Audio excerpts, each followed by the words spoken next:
Sue Minahan. Welcome to Talk Cosmos, the show where Sue Rose Minahan and her panel of guests bring you insightful conversations to awaken consciousness for soul growth. Come journey with us through astrology's energetic cycles and get ready to understand your path in the cosmic roots of the stars.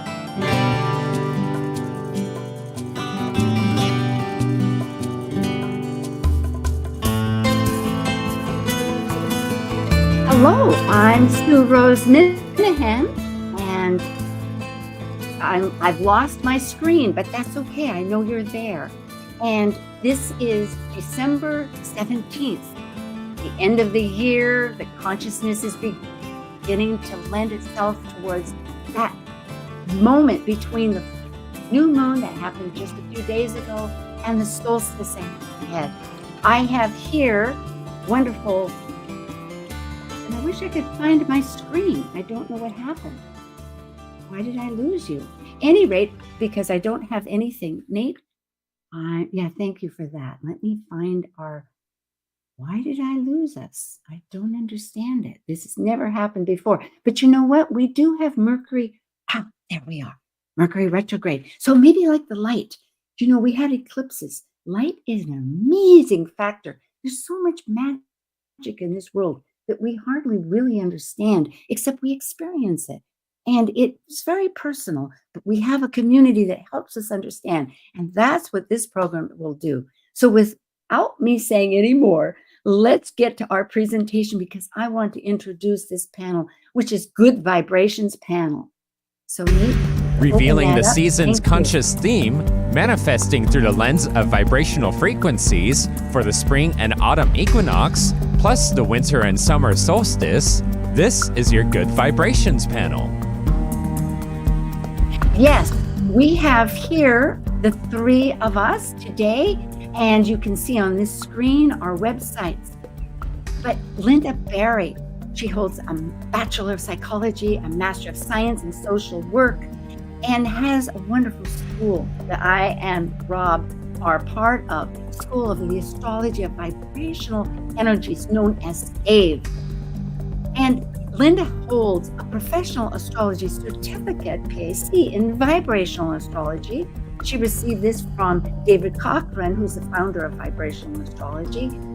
And Linda activates her role as an international consultant. She teaches these VA, as the acronym states, classes starting twice a year, January and June, and does research, and is an author of books that she collaborated with David.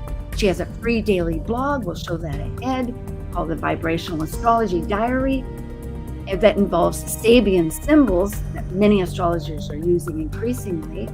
She created Frequency Finder, which is a wonderful tool that augments David's Sirius site, and as again, co-author of Vibrational Astrology, Interpreting Aspects. Also an author of Awakening from a Deep Sleep, a spiritual book. So Astrological Depth is an older site, Trans-Neptunian Objects, which is a fascinating outer dwarf realm that I find very alive. So thank you very much, Linda. This is a great opportunity and I appreciate it. So we also have Rob J. Passetti, and his website is Deep Earth Astrology. He's also very present on Instagram and Facebook and involved with lectures and classes of his own world. He's a professional consulting astrologer and the visionary behind Deep Earth Astrology. And he specializes in vibrational and psychological techniques and honed his craft under many mentors, Linda Berry, Sarah Furo, Margaret Gray, and Yvonne Tarnas. And you can email him at his deepearthastrology@gmail.com. He infuses in his practice a deep connection with nature, spirituality, which exactly is what this panel is all about on the equinox and the solstices. He holds the title of the Grand Pentadragon of the Ancient Order of Druids in America and the Director of Magus Gathering in Gore, Virginia. And I trust my English understanding of language. Good, I said that right. Thank you. And next year, we're fast forwarding in 2025. Get ready. He will release Deep Earth Astrology Tarot, a divination tool, teaching aid, and it will integrate astrology, herbalism, and nature reverence. There's classes in 2024 that he's collaborating with, and all that is on his site.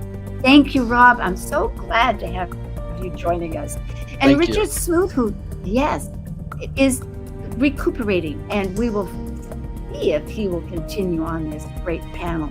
And here's me. You can check it out. As you know, I host, and I do evolutionary, and I'm studying this great field of vibrational astrology. So, thank you, Nate, for having our music background. Astronomically, it's an event. We tilt on Earth at 23.44, and it goes into other little numerical. It's always going to tilt. It's headed north. And as we orbit in a year around the sun, depending if you're on the northern hemisphere or the southern, there's a time at the solstices where Earth is the furthest away from the sun. In the northern hemisphere, that's right now coming up. Meanwhile, of course, it's summer below, but in June, that will reverse. And what it means is that we experience this moment of the longest night and the shortest day, if that makes sense.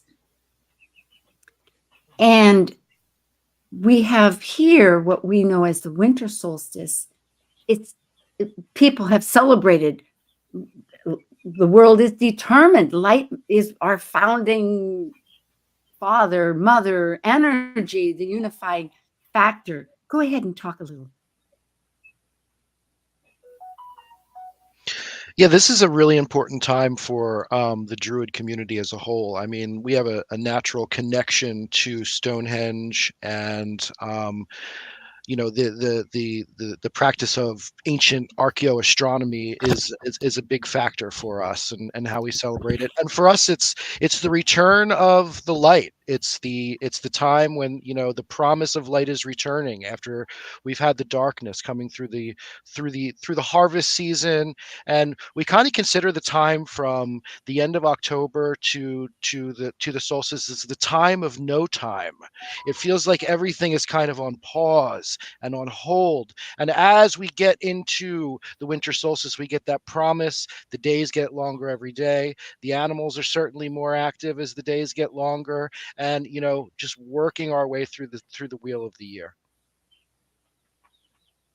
Great experience. Thank you. Because around the world, there's celebrations. And in China, Dongxi Festival, it illustrates the yin and yang, the balance of harmony, of light.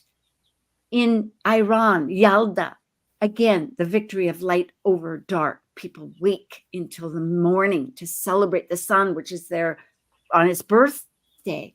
The Hopis here on the continent of the North America, the Soyal, they celebrate. Down in Peru, which we know is below the equator, in June, they celebrate the same. They had sacrifices. Now it's a mock ceremony.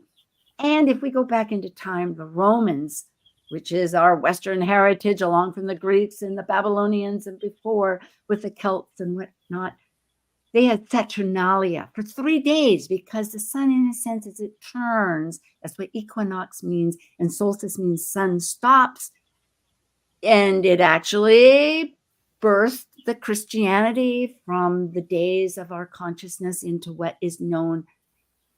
And so this is like the reversal of the light, the roles in life. Always a matter of us taking the spirit into the form.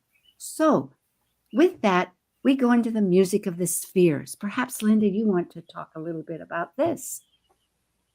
The music of the spheres is not really auditory. What's special about it is it's energetic and vibrational. And we experience it inside of ourselves just in the way our body and our system vibrates.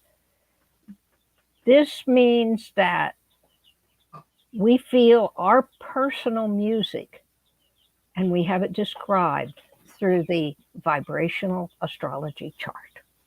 Oh, what a beautiful and now explanation of Pythagoras. He lived, as we know, before Common Era, 570, and he passed perhaps 500 or 490, the roots of this. Because then, as we know, more local time, as far as reference in history, Telsa, the futuristic electrical engineer, has a great quote: to find the secrets of the universe, think in terms of energy, frequency, and vibration. This is the get-go of vibrational astrology, along with Max Heindel, also an astrologer, a mystic, and Rosicrucian founder, who said all things are in a state of vibration. And this is in the 1800s. So just to tie up my portion of this before we get into Linda's wonderful presentation, our panel, Good Vibrations panel, we connect at the seasonal points of, and then now the winter solstice, which next will be the spring equinox, the core consciousness themes, because this is going to last as a consciousness vibration collectively on. And this is an illustration since 10,000 years ago, you could say that people were aware and conscious of our life down here in Turkey. Göbekli Tepe. Thank you. With that, vibrational astrology. That's right. What are we? Evidence-based astrology. David Cochran brought this together and has a serious software that you can purchase that will show it. Linda created, through her knowledge, Frequency Finder, which is a greater tool that helps. And it's grouped patterns. It's not just one, but it's as a team. These planets are working in resonance with each other and points. It expands our entire comprehension of the world. This book, Vibrational Astrology, Interpreting Aspects. So you can look back on this screen. You get that through lulu.com, the publishing. And in a nutshell, without going through this, every of our 10, the luminaries and the planets, have an essential consciousness that they're sharing. And you can look at this as a key factor, and it might interest you to go ahead and proceed and learn a little bit about this.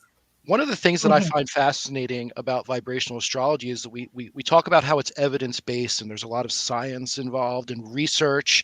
But when I am actually doing a vibrational reading for one of my clients, the spiritual connection is really what shines through. While it is evidence-based, there is no lack of deep spirit and deep connection to understanding these fractal layers, which is really what they are based on the natal chart. And we have that concept, evidence-based astrology. It's at first glance it might seem a little rigid, but it is very enhancing and very wide as far as the soul connection. Beautiful. I think with that said, Nate, we can go into Linda's presentation, and we'll come back to this later. Thanks. Okay. Let's see here. I am clicking on the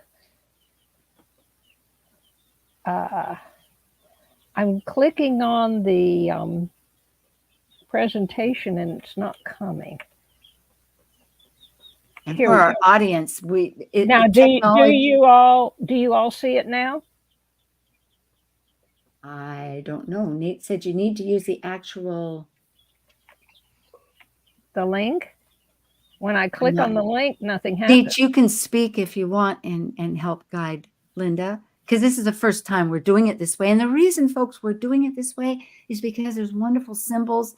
And, the world is changing fast, and StreamYard, as wonderful as it is, doesn't quite understand those symbols. We maybe will write to them and say, would you please do this? Okay. Yeah, you need to go to the PowerPoint itself. The picture of the PowerPoint. Not on StreamYard, but the PowerPoint itself. Okay, I'm at the PowerPoint. Now you can click on it. And abracadabra. Okay, there we go. All right. Okay. Okay, so the days are getting shorter and shorter in the northern hemisphere.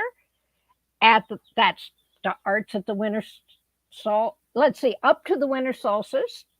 In the southern half of the world, the days are getting longer and longer, up to what's really their summer solstice. And over the night of December 21st to 22nd, this changes. The days in the north start getting longer, the days in the south start getting shorter. The sun has reached the furthest point north and is changing directions. So we move through in the north, we move from the winter solstice to the spring equinox. In the south, we move from the summer solstice to the fall equinox. And for all of us, this is a time of shift. We are regrouping. We are shifting. We are opening up to a new potential, to a new understanding of ourselves and our lives and our society. So that's the same thing again. The chart pattern strongly reinforces the potential for us to shift our understanding here on Earth about what is important.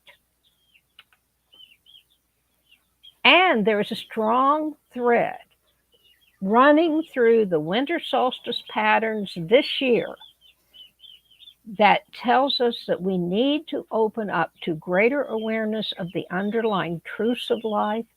We need to get clear about what is really essential and important and work from there, letting go of superficial impulses that won't even be remembered an hour after they're felt. Here is a solstice. And you can see the timing of it in several parts of the world, the eastern and western United States, and Hawaii. We definitely don't want to leave out Hawaii. That's a busy chart, Linda. It is. I'm excited. Okay, and here is the emphasis in the chart. This is an unusual chart because the sun and moon are trine. That doesn't happen very often at an equinox or a solstice. And that really increases the significance of this pattern. See how the sun down here on the bottom right is conjunct Mercury? They're both trine the moon. This focuses on the flow of feelings and the history of those feelings. Then, over here to the left side, you'll see another blue box. That's Haumea. Haumea is one of Pluto's sisters.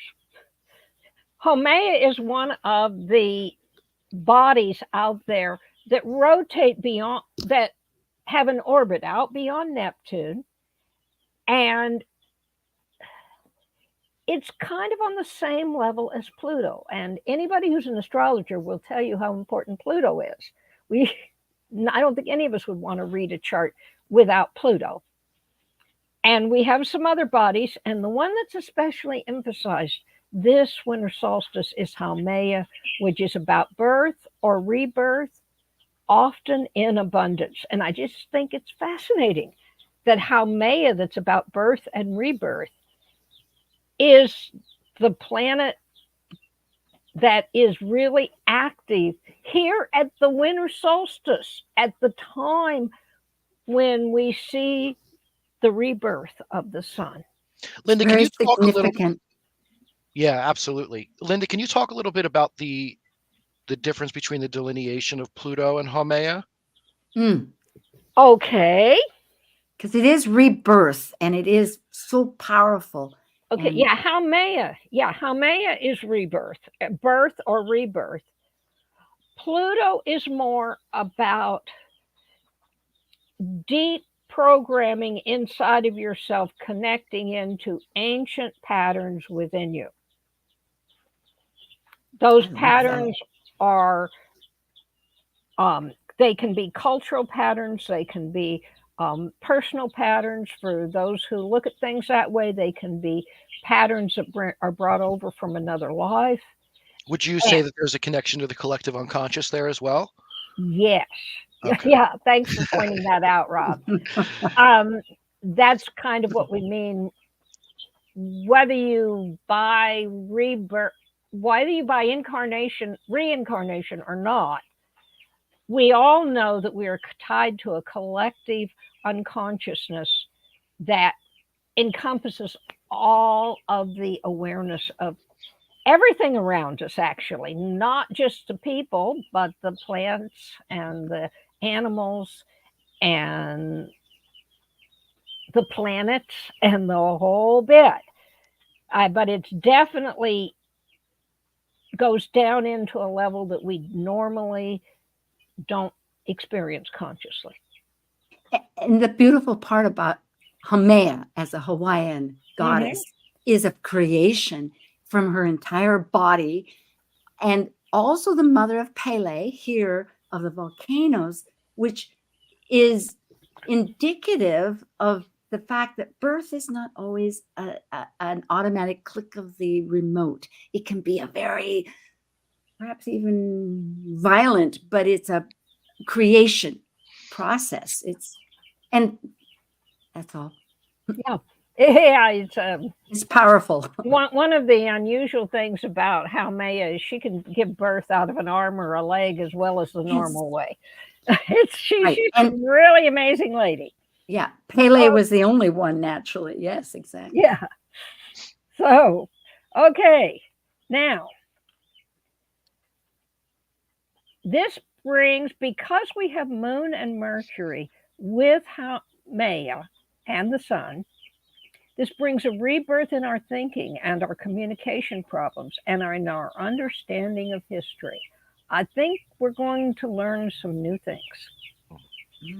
Now, here's the vibrational part.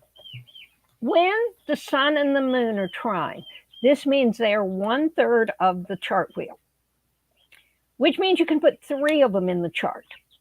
You can put 3 trines in the chart. That means it's the 3rd vibration. It's actually the bottom of the fraction, the denominator, for those who like not math. So the 3rd vibration is intimately tied into this particular pattern.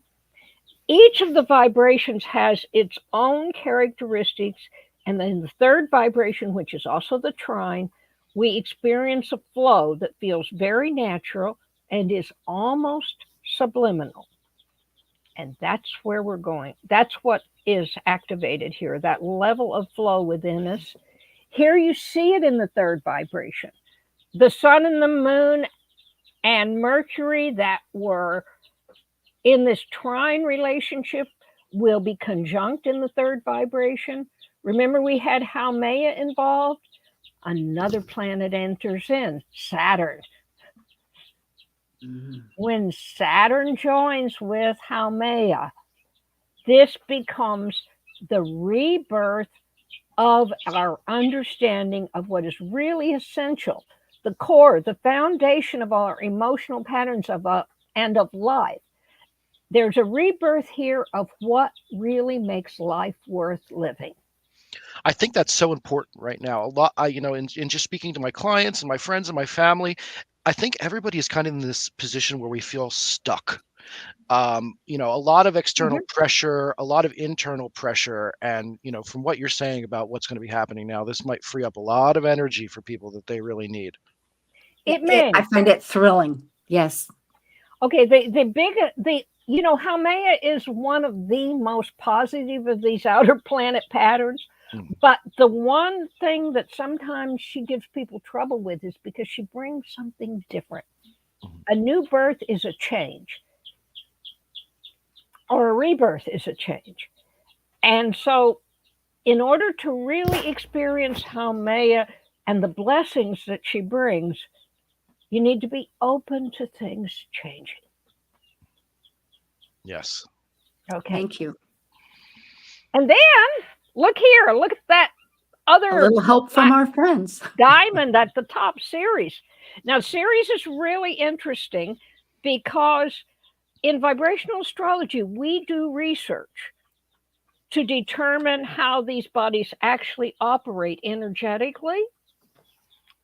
And the research on Ceres showed that she has to do with the social significance or the social impact of whatever she's involved with. So here we see a very strong social significance to this rebirth in our understanding of what is essential. It's Okay. dynamic, very dynamic. And I love that when you focus on adjust, because as you say, if we're going to have a new experience in a totality of our consciousness, it's going to take an adjustment from what was to what is. Yeah. Thank you. So now, returning to the natal chart, we've been talking for a while about isotraps, which is one midpoint conjunct another. It creates two strong resonances. And here we have a resonance that involves Mercury, Venus, Jupiter, and Neptune. This is the strongest resonance pattern in the winter solstice in the natal chart. And it is about tuning into the rich, expansive beauty of some fascinating ideas. This brings a sense of wonder and magic. Yes, the world needs enchantment right now. Yeah, and this It is does. bringing some in. And Linda, this is so perfect. Let's take a pause and come right back to this. It's our half hour. I mean, you can Okay. finish up, but this is like we can all begin to realize the reality that our dreams within are having conscious assistance. It's like rain coming into our soul to feed those little ideas and sprout them. So thank you. And we'll be right back with Good Vibrations panel with Rob Passetti and Linda Berry and myself this wonderful day about the winter solstice, an enormous import for us. Thanks. Stay. We'll be glad to be back.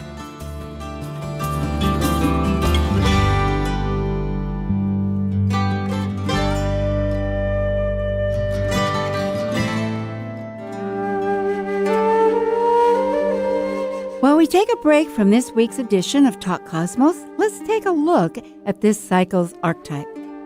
We are currently in the Yang period of Sagittarius, ruled by the largest of all planets, Jupiter, the Roman god, or Zeus by the ancient Greeks.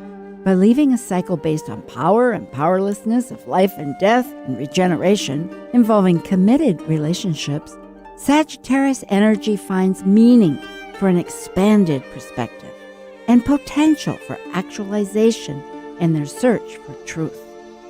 As a mutable fire sign depicted by the centaur, Sagittarius is adventurous and seeks the beyond. Sagittarius travels to far places, physically and mentally, to find the truths of life. This is Martha Norwalk. Every Sunday morning, beginning at 9 a.m., thanks in part to NewProSupplements.com, we cover the world of animals. This week, December 24th, it's Christmas Eve, and we'll be live with our all-time favorite guest, National Geographic explorer Helen Thayer, to launch her new book, Charlie, Hero by My Side. Then, our premier sound healer, Jude Ponton, returns. We'll catch up, and Jude will play us a Christmas blessing sound bath live. Martha Norwalk's Animal World, Sunday morning, 9 a.m. to noon, right here on Alternative Talk, AM 1150.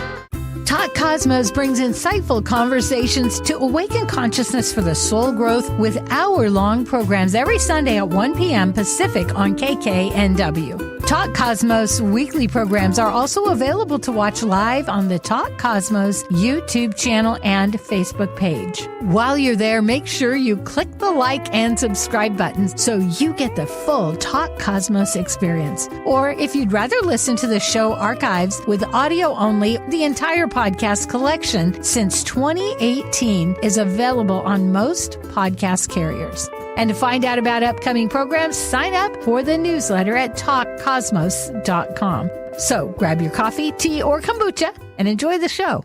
Make us part of your daily routine. Alternative Talk 1150. We're back again, and at this moment, I'm going to ask our two panelists and three what's happening in the future. And I have here with Linda, I know she has a school and is going to begin. So Linda, please share with us. Yes, the beginning of January, I have a class for new students that would like to learn vibrational astrology. The class is your beginning point, and you get to try it out and get an idea of how vibrational astrology works. We have 3 classes in the first year that give you the basics of interpreting the chart and understanding it from an energetic and vibrational perspective. There's my email address. Just write me if you're interested.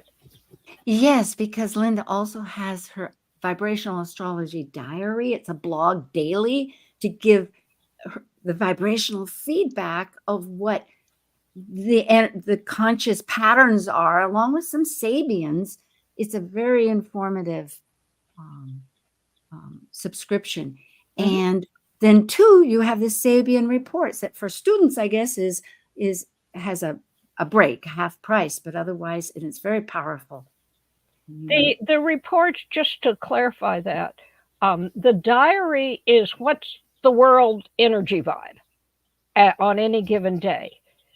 The reports are for the new moon and the full moon, and sometimes an additional event in the month.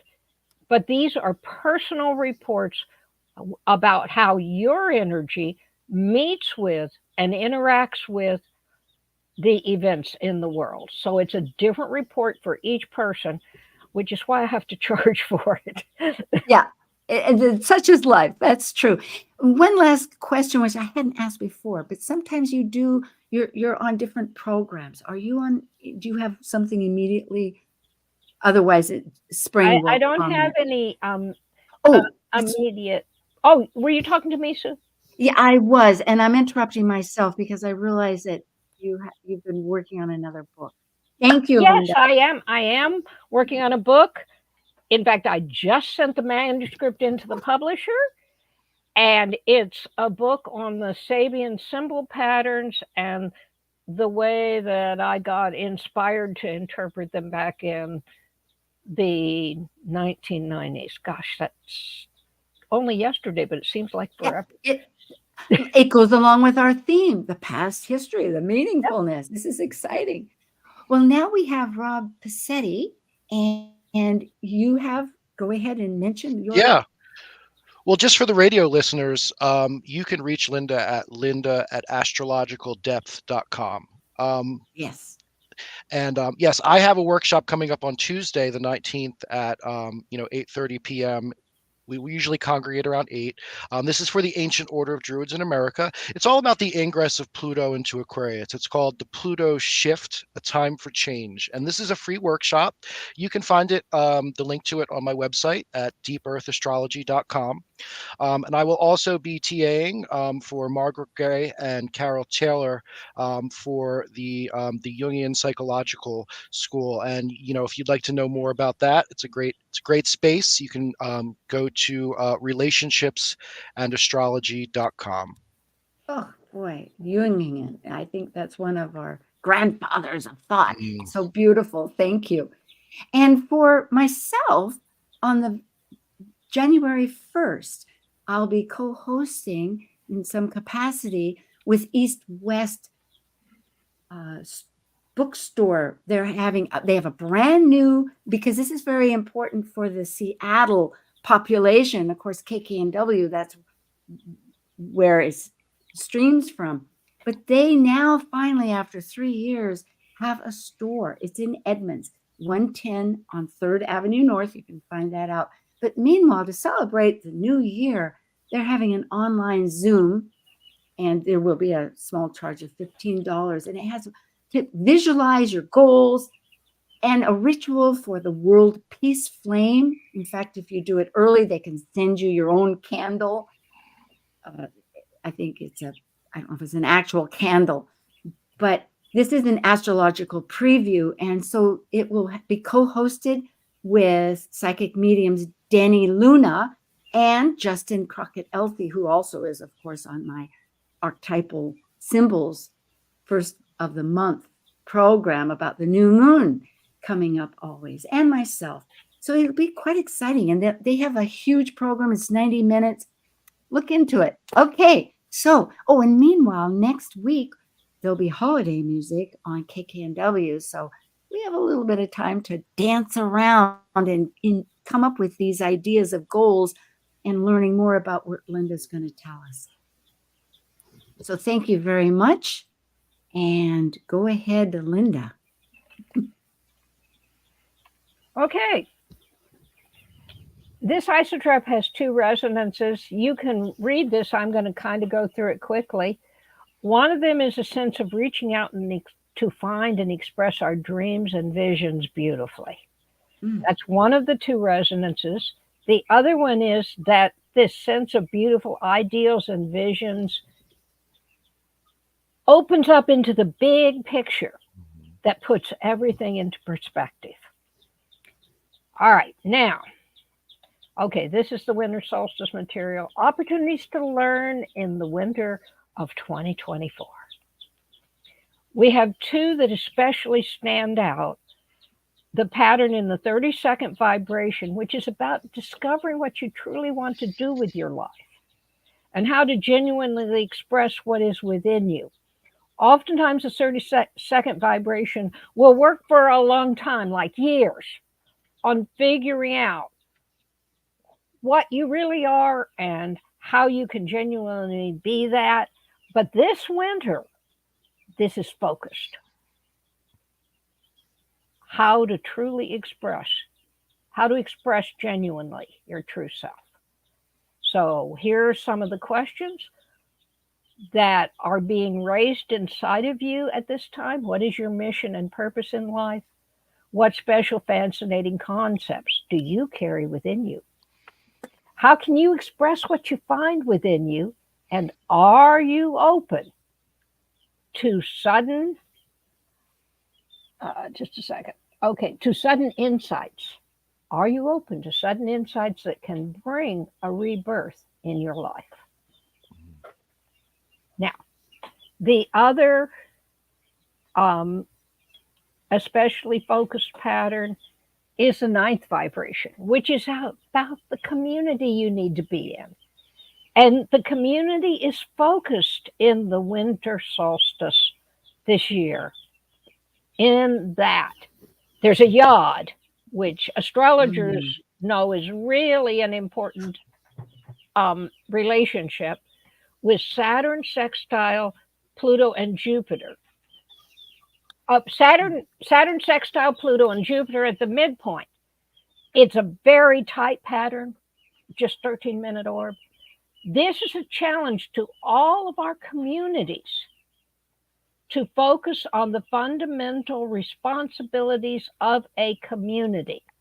The responsibility of a community to be a place where people can grow, develop, and be nourished. And we are challenged to change the things that are keeping that from happening, to do a better job of supporting the people in our communities. It seems like we have a lot of quincunx activity happening throughout. I mean, can you talk a little bit about the impact of how those relate from a vibrational astrology standpoint? And I might add that supports this whole idea of adjustment, doesn't it? Mm-hmm. Yeah. Right. The quincunxes operate, this is transits, and so the quincunxes operate a bit differently than they do in the natal chart. And here they are challenges for us to adjust our behavior to better reflect what is in the quincunxes. They identify areas that we need to focus on and make adjustments in. Mm-hmm. And that's what I've been sharing with you. Awesome. Okay. Yes. Go ahead. All right. The last thing we have to do here is to look at the Sabian symbol lessons for the winter of 23-24. we have a one of the more intense symbols in the zodiac is the focus symbol for the distance of the sun from the moon. I don't know. Just a minute here. Give me just 1 second.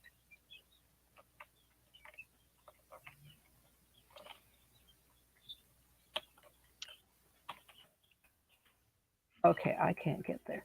I thought I had this fixed so it wouldn't do this, but I didn't. Okay, this is the sun to the moon, the distance from the sun to the moon, the personality level, and the symbol is 120 of Leo. 120 degrees of the zodiac, which is one of Leo.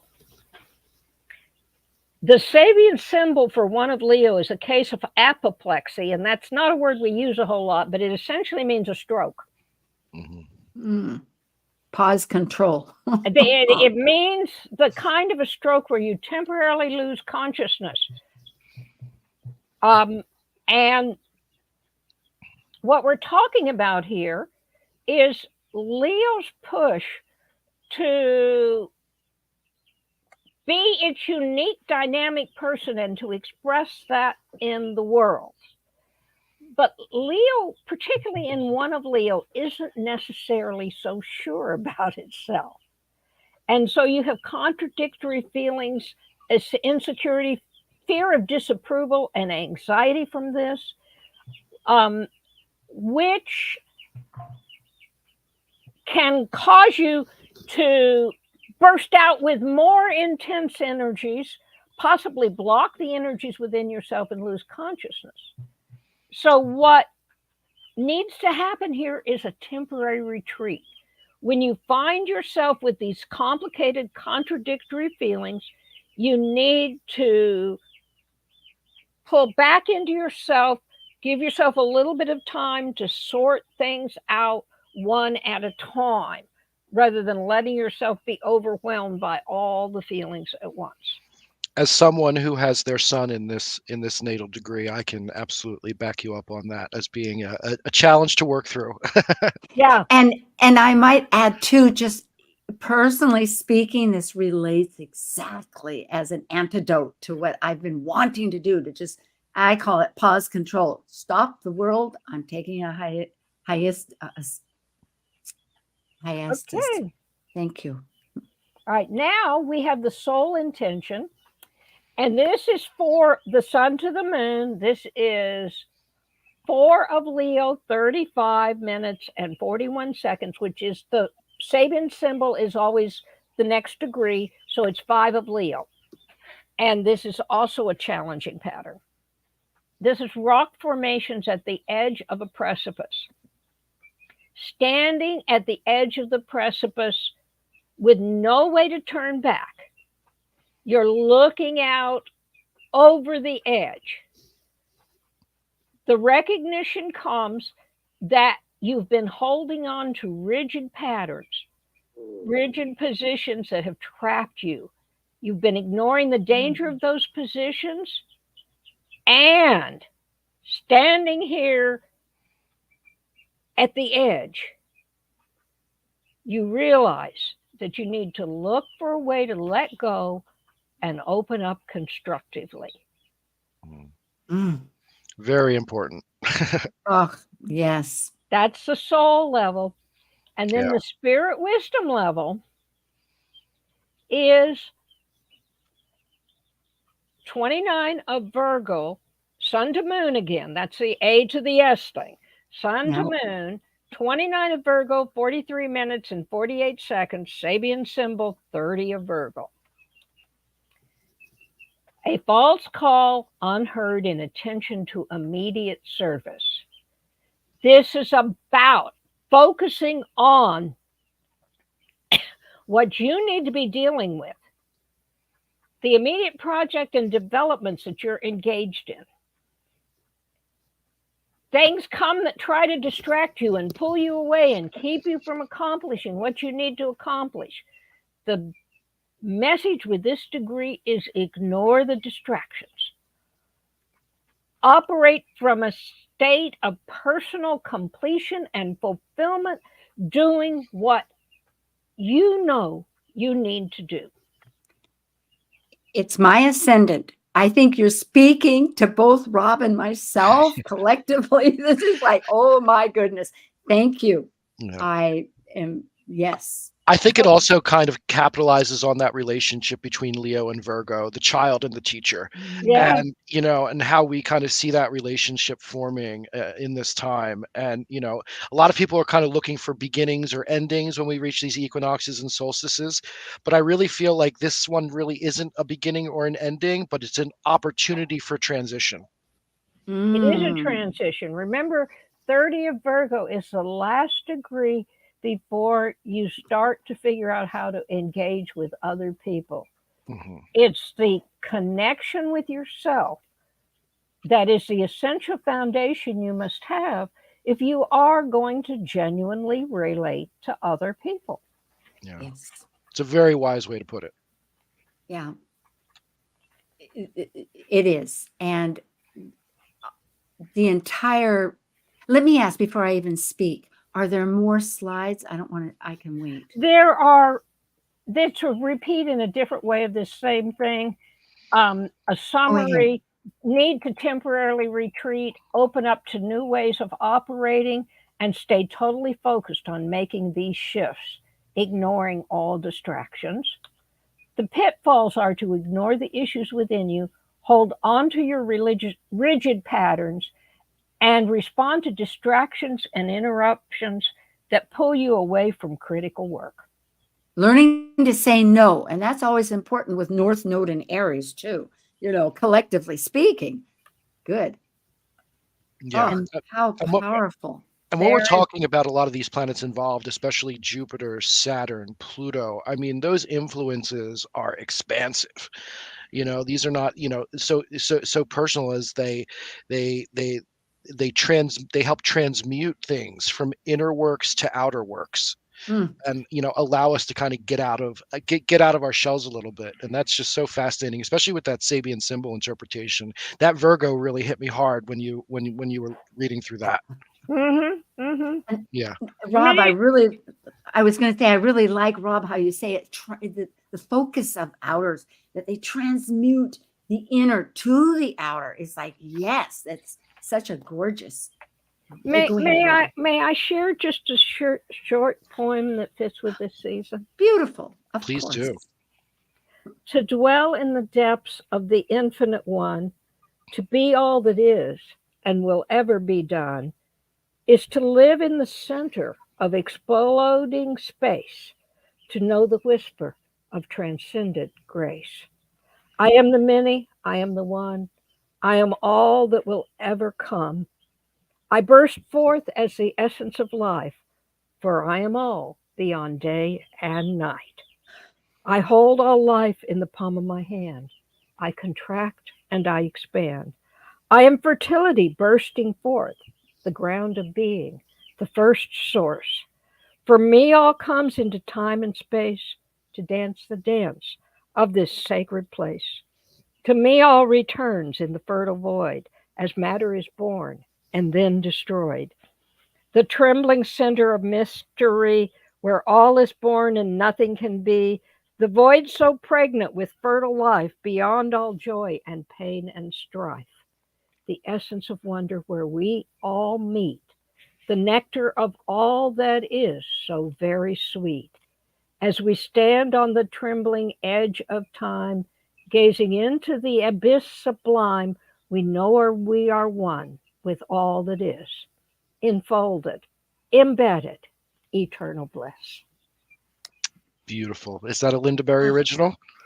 I think it is. Oh, yeah. I have that book. I have that one as well. It's right here. and it's just, I kept feeling these wells of like rivers coming out of me wanting to, support.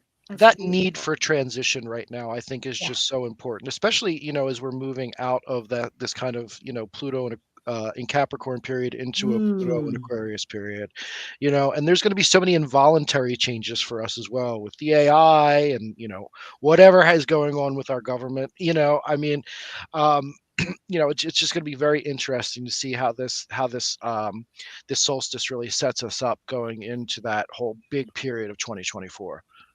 It's a huge move towards community that you brought up, because as you were speaking, Rob, it reminds me of Linda, of this entire energy consciousness, because we are increasingly working with the collective on some basis. And so we want to find that community where we can express and make them either for validation and communion, or else make change further from our gifts. Yeah, and she was pretty clear in that chart. Like, communities need to put in the work right now. Like, it's been very tentative time since obviously the pandemic for communities. Like, you've seen many fall apart, you've seen new ones formed. You've seen some struggle, you've seen some You're seeing succeed. more and more homeless people, and there's got to be a way to change that. Yes. Oh, there does. It does. Hawaii, because we had Lahaina, as we know, with the fire that was a perfect storm, you could say. Yeah, and therefore there's so many new. It's the epitome of which is all around the world. All these other disasters, people by no good purpose of their own are suddenly homeless, and so as Hawaiians, as a state, they're getting a bigger voice and stating that it had not been perfect before. Of course, as everybody knows, it's a huge tourist industry, and so there's this transitional population. But people here that live here, so it's a new awakening, awakening consciousness. I think how to address the importance of home basics, as you say, homelessness. Yeah. May awareness be reborn in each of us at this season. Absolutely. What a beautiful time of year. I'm really I'm excited to see how everything unfolds with this, and to continue with the vibrational astrology study. For anybody that is on the fence, I would absolutely suggest joining Linda's school. It's been a wonderful experience. It's a very intimate and very, very, very personal experience as well. I've taken some astrology classes. You get the information, you get a little bit of instruction, maybe a feedback, but Linda is excellent at really just making sure that you're developing as an astrologer. And I think that's important. It's such an epitome of focus in a nutshell. In other words, what is essential? Because often we relate analogies, and analogies are splendid. I'm a big story giver. I was raised that way. But yet, what is essentially the message? And then you can start attributing it to your different factors. So it's been powerful, so powerful. And like the dwarf planets that you mentioned about Haumea, who I also have studied and know just enough to kind of begin to try to understand that language. Yeah, it changes your perceptions. It does. Very useful. Well, I'm not usually a big I don't use a lot of the trans-Neptunian bodies, but since I've started studying vibrational astrology, it's like, I better start paying attention. Oh, they're just we'll get there, so Rob, powerful. in the classes. Yeah, and it's like a new tribe of Pluto. Pluto is because Pluto, as we remember in mythology, has that invisible. It's not. And we work out ways to work with them without them being overwhelming. Yeah. But what a gorgeous future we have in store, because, as the Hopis, there's that great story about the times are coming, which are right now, where if you hang on to the shore, you're just going to get swept away. But if you go out in the middle of the river, you're going to find the people you're with. And that the time you're waiting for is now, meaning now is the time that we can take what was within that hasn't been expressed or manifested. And I hope people go back with using YouTube, because you can look at these frames. The questions you presented are so powerful. The missions, the purpose, and the welcoming idea that it's possible, the possibilities. We can find our community, we can express it. If we can learn how to move beyond competition into cooperation. The evolution of change. Yes. I love it. We're all of equal possibilities. Just embrace the diversity and lend a hand, just like in this group here. I'm just thrilled with you both. This has been wonderful. Thank you both for inviting me. Onward. Yes.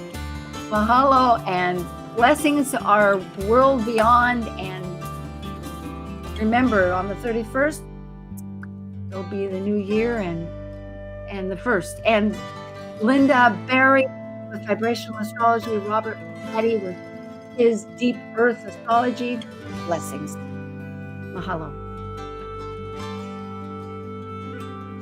Thank you for joining an insightful conversation on Talk Cosmos, the show where Sue Rose Minahan and her panel of guests awaken consciousness by connecting soul growth patterns with astrology's energetic cycles. Be sure to tune in next Sunday, 1 p.m. Pacific Time, to continue your journey through the roots of the cosmic pathway.